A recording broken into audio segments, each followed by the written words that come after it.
Welcome to the High Value Sales Show of Eversprint.com. I'm Malcolm Louie, the managing member of Eversprint, and today we're speaking with Michael Bohr, the founder and CEO of CarLotz, the consignment store for cars where buyers save money and sellers can get a cash offer today or consign for thousands more. Welcome to the call, Michael. Thank you very much, Malcolm. I appreciate it. Michael, you grew your company's revenue from $2 million in 2014 to $24.7 million in 2017, a 1,107% increase. And in 2018, you're on track to hit around $35 million. Before we talk about how you grew your company so fast, can you share what your company does beyond my quick intro?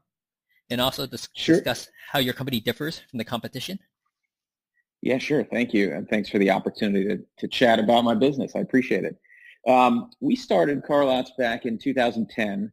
And the initial going-in concept was that consumers had two ways to sell their vehicles or get rid of their vehicles. They could either trade it in or they could deal with it themselves and try to sell it themselves on Craigslist or parking it by the side of the road. By trading it in, you get money quickly, but you get a low wholesale number. By selling it yourself, you get more money, but you have to do a lot of work, and it's a hassle and time-consuming, potentially dangerous. And our thesis was there was something in the middle where you could get more money than your trade-in without having to do all the work. And the concept was we were going to do the work for you. We would take a fee, and because the spread between wholesale and retail is so great, that net of that fee, you would still end up with thousands more than your trade-in number, and you don't have to do any work. So that was the going-in thesis. We raised a little bit of money back in 2011 and started with a small store in Richmond, Virginia. And very quickly, we realized it was working. We had, we initially begged and pleaded our friends and families to bring their vehicles to us. I think we opened with 13 cars on the lot. And very quickly, the first few cars, folks had a dealer offer or CarMax offer for $8,000 or $9,000, and we sold it, within a reasonable time period for $13,000, $12,000. So they were ending up net of our $1,000 fee with $2,000, $3,000, $4,000 more than they would have had they taken the dealer trade-in offer. So we felt like we were onto something. We grew our store, filled up the lot, opened a second store about a year later, also in Richmond, Virginia, and it filled up and became a profitable store the month we opened it. And so we really felt like we were onto something. And just stepping back a second, the process is you bring us the car, we evaluate it, we give you a very realistic price for the car. And if you agree that price is what you'd like to list it at, we go ahead and get the vehicle inspected by a mechanic, professionally cleaned, professionally photographed, listed where everybody goes to shop for cars, so Auto Trader, Cars.com, Car Gurus, you name it. And then we're a physical brick and mortar location, so people can come 9 to 7 Monday through Saturday. We have 24-hour lead management for interested buyers. We're a licensed dealer, so we can offer trade-ins and financing alternatives and test drives and mechanic checks, warranties, really anything that makes a vehicle comfortable for a buyer to buy. And then when a buyer comes by, they either make an offer or they buy the car at the asking price. And once that happens, we deduct our fee and cut you a check for the proceeds, and you bring in your title, and the deal is done. And we're a dealer, so we can handle all the plate work and titling for the new owner as well. So that's the ultimate way we do what we do. And over time, we grew to that second store, like I mentioned. Eventually, we opened a third store a couple hours away, and we learned that it was difficult to get new consigners to bring us vehicles in a new market. We had to almost start all over with making sure everybody knew that we existed and who we were and what consignment meant and how it all worked and that you could make more money.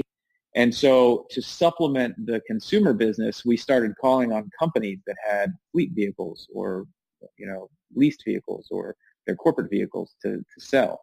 And these are companies that otherwise either, sold to their employee at a reduced price or left it on their parking lot or brought it to an auction. And we called those companies, and we eventually started getting them to bring us vehicles. And that has really transformed our business in a very big way. We now, the commercial side of our business, which is what we call the side of our business where the customer, the client is a company that owns a vehicle. So that could be either a leasing company, a fleet management company, a Fortune 500 company, or a mom and pop business that has a few vans. Other dealers, banks and financial institutions that either have lease turn-ins or repos. Really anybody who's trying to get rid of a car, any entity that's trying to get rid of a car that's a company, we call that our commercial business. And that's almost 50% of our business now. So it started several years in, and it's the fastest growing part of our business. And so on the backs of that, we launched in Charlotte and then Greensboro, North Carolina. And in 2017, a private equity group invested in us to supercharge our growth. And so in the last year, we've opened in Tampa, Florida, Chicago, Illinois, San Antonio, Texas, and we are getting ready to continue that growth curve. So it's been a pretty exciting run. We obviously still have a long way to go. There's still a lot we're trying to figure out, but we are slowly but surely transforming the way that both people and companies remarket or sell their vehicles that they no longer need. And so that's ultimately the business. Now, I've really spoken about it from the seller's perspective, but the way we look at our business is we really have sellers and we have buyers. And in most cases, they're not the same entity or individual. So from a buyer's perspective, we are also trying to change the way people feel about the used car experience. So all of our teammates are non-commissioned, salaried sales representatives. We call them coaches. And our stores are not laid out like a traditional dealership. There are no cars in the showroom. There's no finance office where you have to go into a separate office to figure out how to pay for the car. It's one of our coaches will take you through the whole process.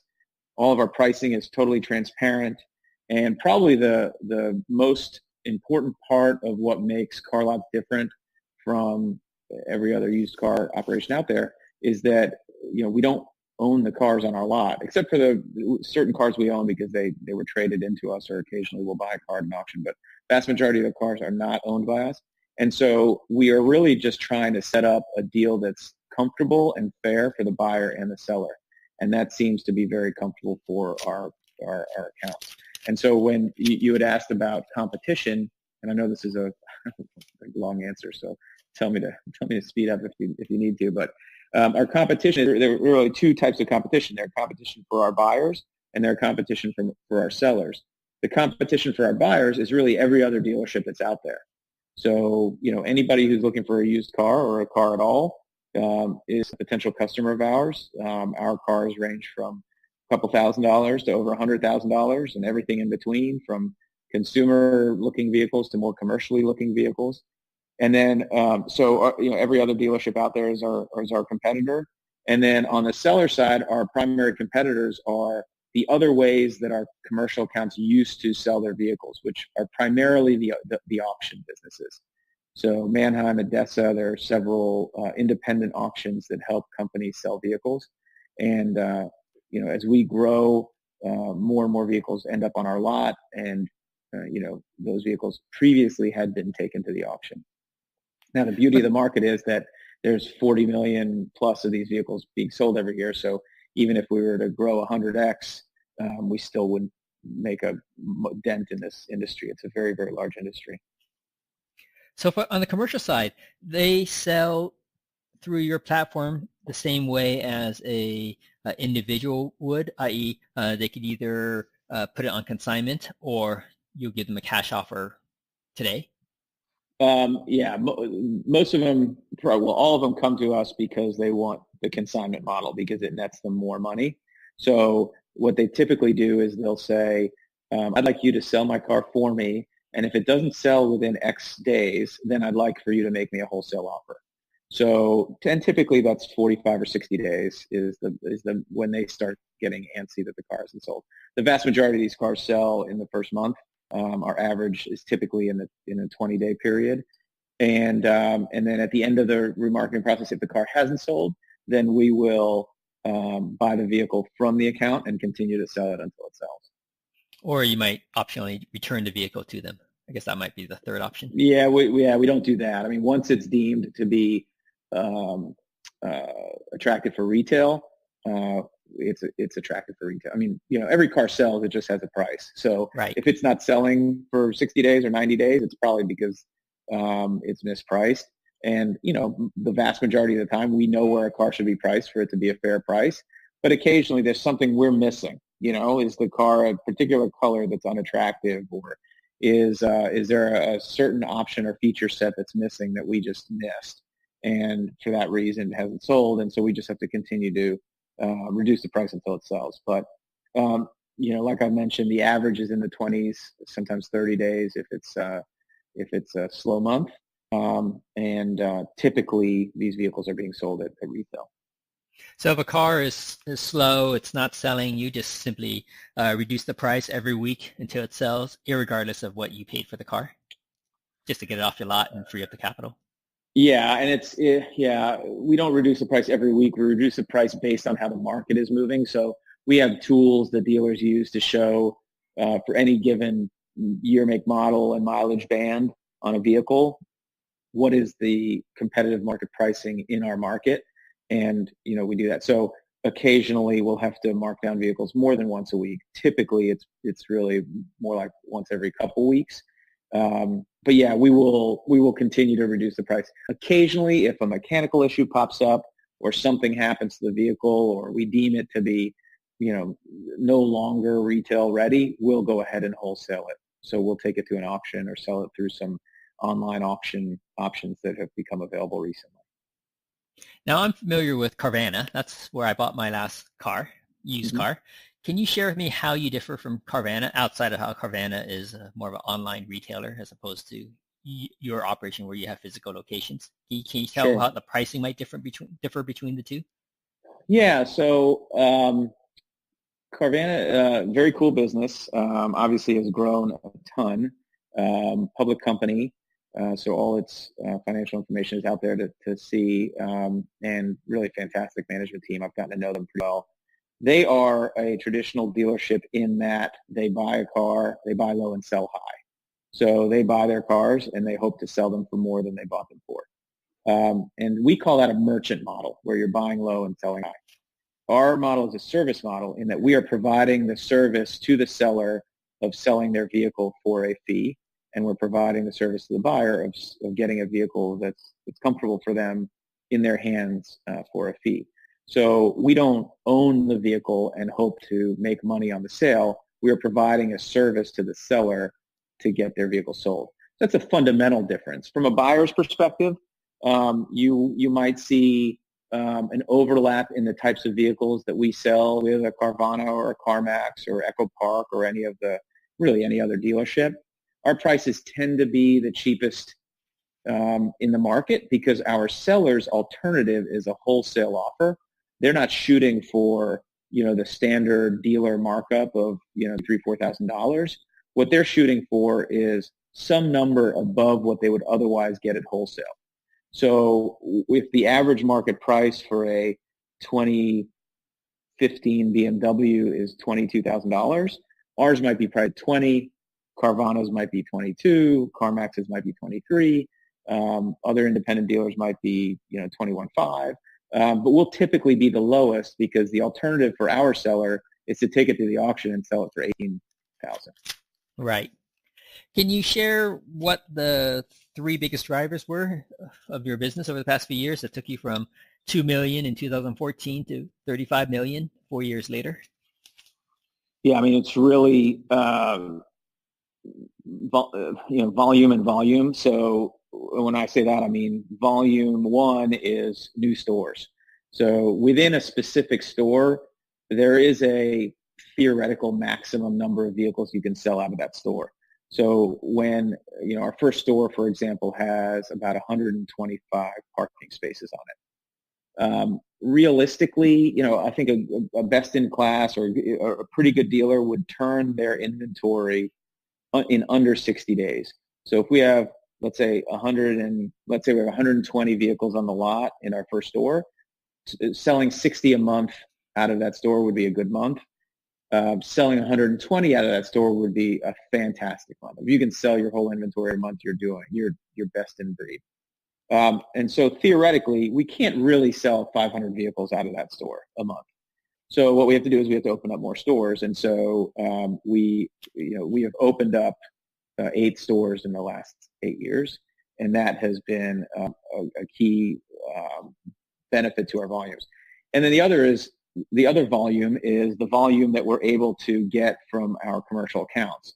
And really, when we started with our commercial accounts I think it was probably 2013 when we really started calling on them and realizing that there was an industry there. Everybody was skeptical that we'd be able to do what we were telling them that we knew we could do, because we had been doing it on the consumer side. And our accounts, our very first clients, were skeptical that what we were doing would work with a more plain Jane, standard-looking fleet vehicle. And very quickly, they realized that it in fact did work. And so we have several accounts. We started with 1 or 2 units a month, and then got to 20 units a month, and now are at hundreds of units a month, and are shooting for thousands this coming year.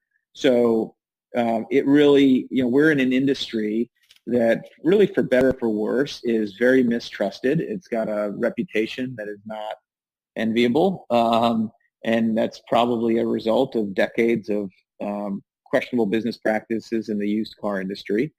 We've come in here. We're running a very transparent, highly ethically centered business, ton of integrity, ton of transparency, and really a ton of service to the client. And we can say we do that all day long, but ultimately our clients have to see us do it to believe it. Because everybody said, whether you have high integrity or not, you typically will say you have high integrity. Yeah. So we can say it all day long, but ultimately in this market where we have very high value assets, and there needs to be a good level of trust, it just takes years for some of these clients to come on board. Now, as we've grown and built some credibility in the market, it's becoming easier and easier to get these clients up to speed. But still, we're in an industry where it has taken us a good bit longer than we wanted to really build the trust that we need with our client base. Now, can you share a little bit about your choice of where you open your locations? Because I looked at how you have a San Antonio location, which appears furthest away from all your other locations. What's the thinking behind opening in San Antonio? It's funny. I really wish I had a very scientific answer to your question. But I'll answer it a couple ways. One, when we first started and we were a consumer business, it really made sense for us to open in contiguous markets. We could take advantage of marketing, cost, scalability, et cetera. As we grew, and specifically grew into the commercial market, what we really needed to do is to be able to service national accounts with a national footprint. So our big national accounts have tens of thousands of vehicles that they sell every year. But when we were just in Virginia, only a few hundred were in that market. And they were telling us, we love what you're doing, but we really need you to be in Florida, or we really need you to be in the Midwest, or we really need you to be in Texas or California or New England, where we're not. And so we really just circled, high volume locations where our clients have a ton of vehicles. And then we turned our real estate team on and trying to find a location. Now, Tampa seems fairly obvious. It's easy to get to from most parts of Florida. We pull cars into our Tampa store from, a decent geography, pretty much from Georgia south and almost over to Texas. Illinois pretty much pulls the entire Midwest. Texas pulls all of Texas, obviously. And so regionally, that's how we've kind of picked spots. But then down, much more micro, we really just look at where are there really successful, high volume, attractive dealerships, and that's where we want to be. So it's no mystery that one of the highest performing businesses in our market is CarMax, and we admire the heck out of that business. It's a very well run company, also out of Richmond, Virginia, where we are out of. So we not only compete with them, but we can admire them from close by. They're a multi-billion-dollar public company, and we hope to be one day. And so what we do is we look where they are and we try to get as close as possible. So our first two stores are pretty much, well, our first store is right across the street from a CarMax. Our second store is within a mile. Our third store is within a couple miles. Our Tampa store is adjacent to a CarMax. And so, we've really, it's similar to kind of Howard Johnson's and Holiday Inn, or, some of the gas stations that put themselves near each other. People tend to shop for cars in certain locations, auto rows. And on an auto row, we prefer to be closer to those with the most stellar reputations. And so that's kind of how we've angled towards our store locations. Yeah, it makes sense, right? I mean, CarMax already did the hard work in picking out a prime location. No need for you to do the Right. research and build the market. Right. They have a very solid team that does just that. So thank you very much. Yeah, it's the second mover's advantage there, right? That the first movers figure it all out for you. So it's a good strategy. Now, can you share a little bit about why the other used car innovation companies have failed? There's a couple that tried to restructure how people buy used cars, and they just couldn't make a go of it. What are you doing differently that would lead to success as opposed to what the other ones that had closed their shops? Yeah, so there are a couple things. One that got a lot of press was a company called BP. And BP, I think, raised several $100 million. Had the backing of really blue chip venture capitalists, had an accomplished team. But I think one of the things they were very proud of is that they had nobody from the automotive market. So they were going to rethink the whole industry without really any experience from the industry. And there's something to that, there's something to coming into an industry and trying to redefine it and not be burdened with some of the legacy, maybe bad habits of an industry. Our opinion has always been that most of that is probably the right way to do it, but there's some very basic blocking and tackling and industry knowledge that I think is very helpful to getting a car business off the ground. And so, our founding team was 3 founders, and we're still all in the business and as active, more active than we've ever been. But 2 of us were kind of finance and investing backgrounds, and 1 of us had a very strong automotive operations background. And so, 2 of us came to it from, hey, how does every other industry work, and what kind of business do we want to build, and what kind of business do we want to be a part of? And then the third of us said, okay, that's great, but let me tell you a little bit about reality here, about how this thing works. And so I think that's been one side of it. Another thing is, this has taken, we're 8 years in. We still haven't figured it out. And so, last year we've probably grown faster than we've ever grown in the 7 years before then. And it's definitely uncomfortable. I mean, we are working very, very hard to get up to speed and scale this business, but we haven't kind of overdone it. And I think when you take $100 million from a venture capitalist, you kind of have to go fast. You have to go fast and try to win fast or get out of the way. And I think we've taken a much slower, steadier approach to building this business. Now, ultimately, I don't know. I mean, are we going too fast right now? I don't know. Are we not going fast enough? I don't know. Ultimately, the book will be written after the story ends. But we are growing at a pace that has always been comfortable, maybe is a little slightly uncomfortable, but we think it's a good pace for us. And it doesn't mean, if we make a mistake, it's not a nationwide mistake. It's a store level mistake that we can fix quickly and learn from as we develop future stores. Right. And that's one of the benefits of being a smaller organization, right? Changes can occur more quickly. That's right. Now, in the case of BP, I actually checked them out too when I was looking to buy a car. And for me, I just didn't find their car selection and their pricing as attractive as Carvana, hence I bought from Carvana instead.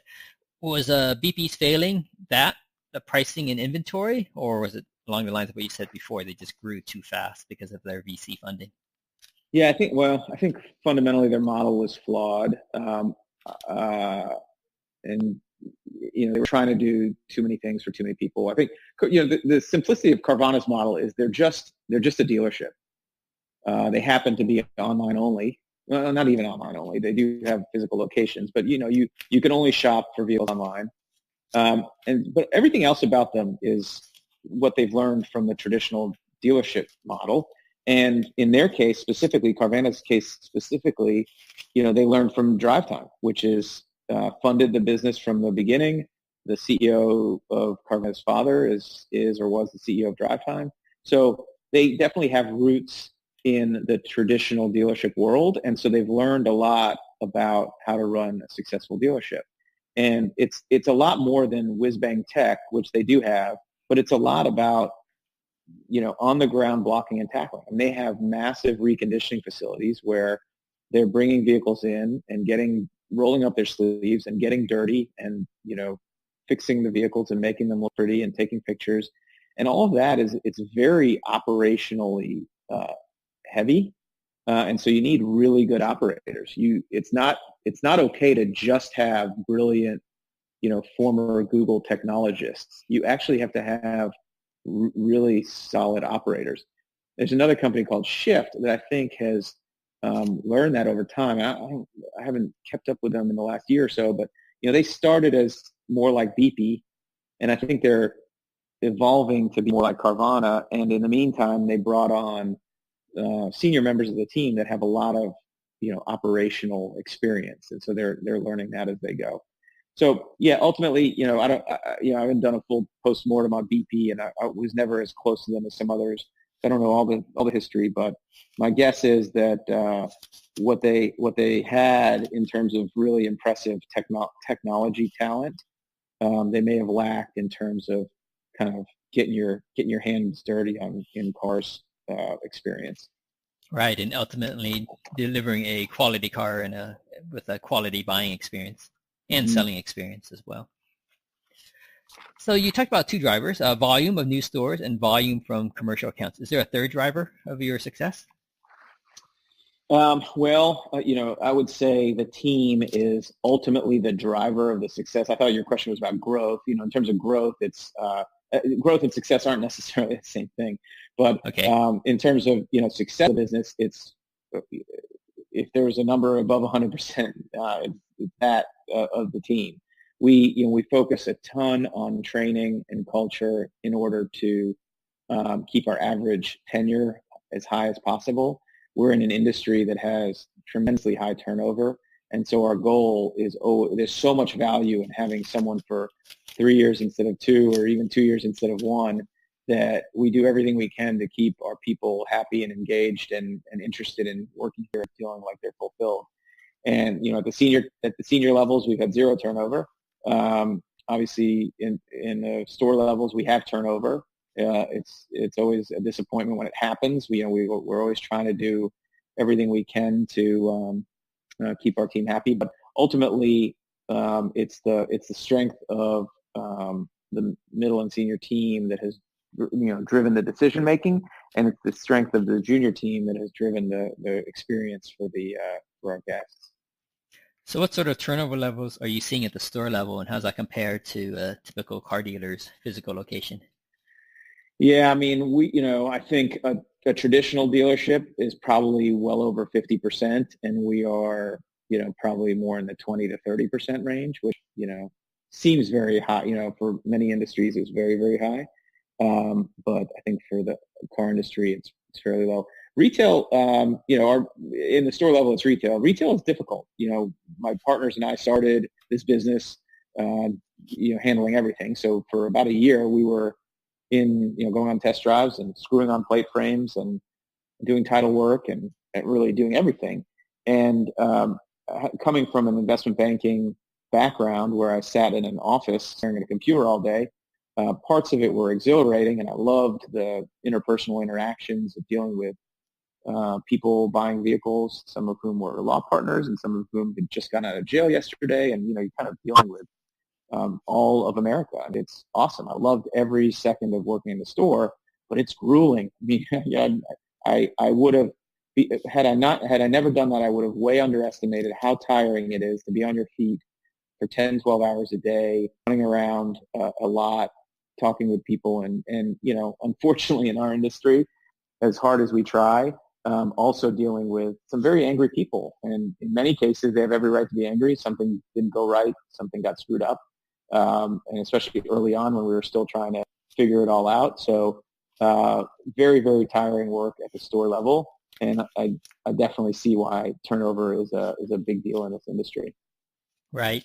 Now, when you say turnover, you're talking about the sales staff, those are guys who are leaving, or you're also talking about your operational folks, the behind-the-scenes guys who are cleaning up the cars, reconditioning them, inspecting them?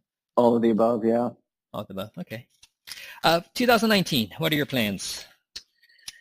Well, so we did a ton of growing in 18, so we have a whole lot of digesting to do. We've set some very aggressive volume goals with our top accounts on the commercial side. So folks who are going from several hundred will be trying to do several thousand this year in terms of units. We have a bunch of technology that we're trying to build to automate and add efficiency to a lot of the processes we do. And then, as we did in 18, we're looking at new store locations. So we'd love to be on the West Coast. We'd love to be in New England. We'd love to fill in some gaps in the Southeast, and really just continue the store growth and volume growth. How about on the sales and marketing front? What sales and marketing initiatives need to be executed well for you to hit your volume goals for both the retail and commercial side? Yeah. So on the marketing side, we've always we've always opened a store and been satisfied to grow slowly as we kind of learned the market and learned what makes sense in a specific location, et cetera. I think with these newer and larger stores that we've opened recently, we do really need to grow faster. So 2019, from a sales and marketing perspective, we'll see a ton more media advertising on both online and traditional, like 10x what we've done in recent years. So we're dramatically ramping that up to build awareness and brand equity in our new markets where people may have not heard of us. So, like in Richmond, when we opened our first store, I would sell our first car to you, and I would have, I'd tell you to tell all your friends, and then you'd tell all your friends, and maybe over the course of the next year, 5 of your friends would come in and either buy or sell a car from us, and that was great. In these new markets where we're opening 300, 400, 500 car stores, we kind of need that to happen much faster because the rent factor of these stores is 10x what they were when we first started. So we definitely need to kind of ramp up the speed of growth in these new stores, and so sales and marketing is absolutely a big piece of that. Okay. What type of marketing campaigns are you thinking about doing on the online and traditional space to get the new stores' sales up and running quickly? Yeah, for online, all of our vehicles are on all the online shopping sources, so they're all on AutoTrader and Cars.com. We do a tremendous amount of Google AdWords and general SEO, SEM work for general searches. And then we have recently started some advertising on games and Pandora and things like that. And then we have some more traditional, banner ads on websites and trailing some shoppers. And then we have in the past done TV and radio, and we'll probably kick that back into gear as well. So all those campaigns that channels that you just shared with me, these are all channels that you've used in the past, and they have all generated a positive ROI from them? I think so. As you know, sometimes it's difficult to, online it's a little easier to gauge the ROI.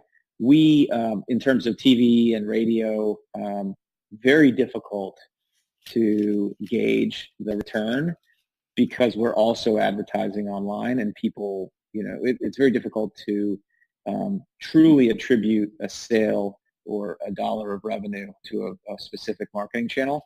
But in general, when we advertise TV, radio, awareness up, and along with awareness comes volume. We've seen that when car shoppers go online, which is typically how they start, they will initially look for a vehicle or a price point. And so if they start with the vehicle, they'll sort and they'll end up with those that end up in the price point they like. If they start with price point, they'll eventually end up with what they like. Hey, Michael, hold on one second. I think I might have lost you. And then, yeah, sorry, a call came in. I apologize for that. Okay, no trouble. Where did you lose me? Well, the part I heard is you're talking about how car shoppers, they start online. They typically look for vehicles and or price, and they start with one or the other, and they always end up on the other side, right? Start a vehicle, they'll find a price, or they start a price, they'll find a vehicle. Yeah, right. And then so once they've gotten comfortable with the price and the vehicle, then, and the key for us is they have to be comfortable with the dealership that is selling that vehicle. So when we, the first week we opened in Chicago, if someone saw a car they liked and it said it was for sale at CarLotz, someone would say, I've never heard of CarLotz. So a decent chance that someone might say, I don't know, let me go find another one. As we grow or build awareness in the market, then all of a sudden people start to build comfort with a specific brand. So as we, the reason we advertise on TV and radio and all these other channels is because we want people to be comfortable with our brand. We want them to come to our site and feel like this is going to be a positive experience. Yeah, I totally hear you on the process you described. I look for a car, I look for the model, I look for the price, and then I see who's selling it. And there are times I see a dealer, and then I check out the dealer, and I look at the reviews of the dealer. And if I Right. see even a handful of bad reviews, I'm thinking, okay, let me look somewhere else. Right. Yeah, there are a lot of cars out there. Fewer cars that are priced well, and then even fewer cars that are priced well at a dealership that you feel like you can trust. Yeah, exactly. Now, do you have specific customer types that you're looking to target beyond just people wanting to buy a car? I mean, are there micro segments that you found are really good, ideal customers for CarLotz?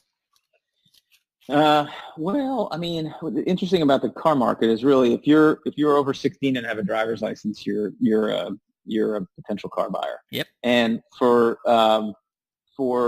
most dealers, they have a target market. So you could be a high-end dealer that only sells cars that are $35,000 and up or $50,000 and up, or you might be a buy here, pay here dealer that only sells cars to people with bad credit, or you might be a scratch and dent type dealer.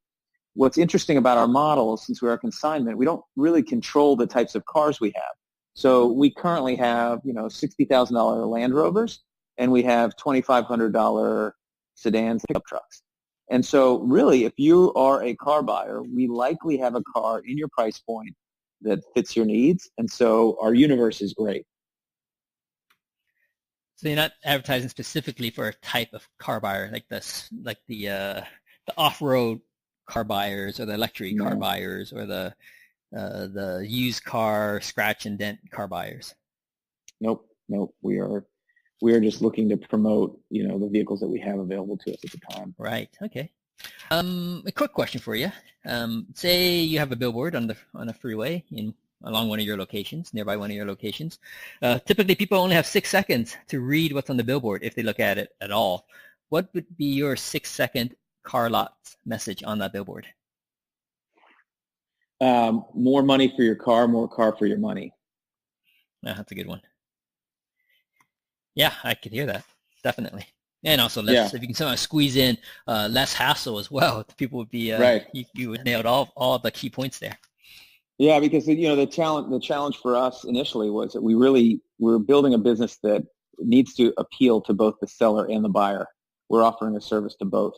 And so we've at times focused on the buy side marketing and on the sell side marketing, but for the most part, we want to make sure that people, whether they're a buyer or a seller, they should at least consider CarLotz as a potential channel for them. Yeah, definitely. Next time I look for a car, I'm going to check out you guys. Assuming you have a location in Austin, Texas. San Antonio is a bit too far for me to drive there. Not for the right deal, though. That's true. I think we can get you in the right car. What kind of car did you buy from Carvana? I bought a mini SUV, a Toyota Venza. Okay, good. Yeah, and it was good for us because, we have a family, 2 kids, so, it's comfortable and it's a bigger car. And here in Austin where we live, it's a bit hilly, so it's nice having a V6 engine in there, or a 6-cylinder engine. I mean, the gas mileage isn't so great, but it's nice being able to cruise up a hill when you want to.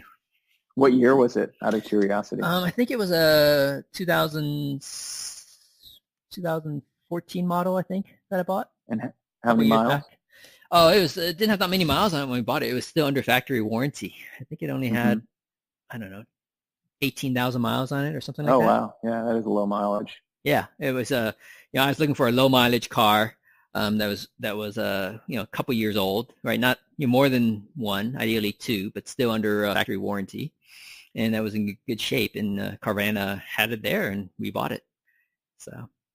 actually, what in our particular experience, we tried the hybrid, we tried a Toyota Prius.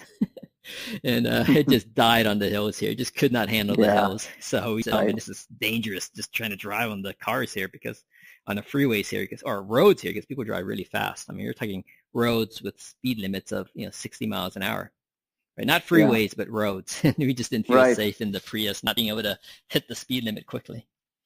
So yeah, so it was good. We returned it to Carvana, which is nice. They had a nice policy there, and then we went on the other extreme and got the Venza that was probably more power than we need, but we've been happy with it. That's great. But for sure, next time I look for a car, I will check out you guys. Two last questions for you. Can you talk about who Sure. your ideal customers are on the retail side, and perhaps maybe who your ideal sellers are, both on retail and commercial side, and the best way for them to reach your team? Sure. So the ideal sellers on the commercial side are really anybody who runs a business, or manages the sale of vehicles of a business, and has traditionally gone with wholesale options, and is trying to get more proceeds for their vehicle. So that's anybody from a small business owner to a fleet manager of a larger business to someone who works in a bank or credit union who has repos or lease return vehicles, or really someone who works at a dealership and they typically take their trade-ins to an auction because it doesn't fit their lot plan. And they can just contact any store. They can ask for me. We have a commercial accounts team that you can find on our website at CarLotz.com. If you're a consumer seller, you can go to our website, learn more about how we do what we do, fill out a form, and someone will provide you a value for your vehicle, and you can determine whether that's a value that's attractive to you. My guess is it will be, because it'll be several $1,000s more than what dealers would be willing to pay for your vehicle. And all that information, including our phone number, can be found on our website. Our main number is 833-227-5689 if people prefer voice, or they can do it all online.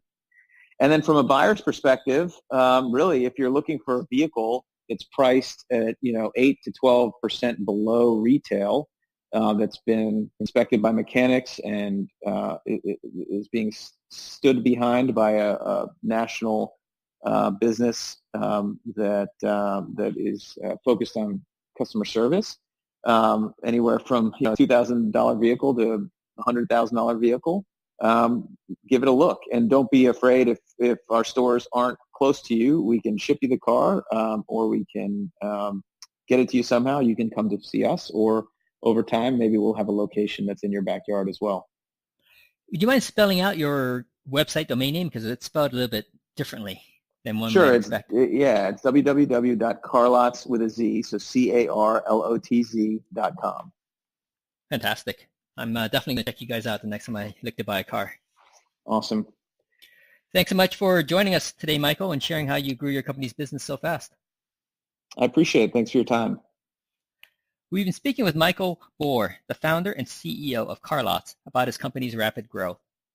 For interviews with other fast-growing, high-value sales companies, or to learn how we can accelerate your firm's high-value sales through automation, visit Eversprint.com.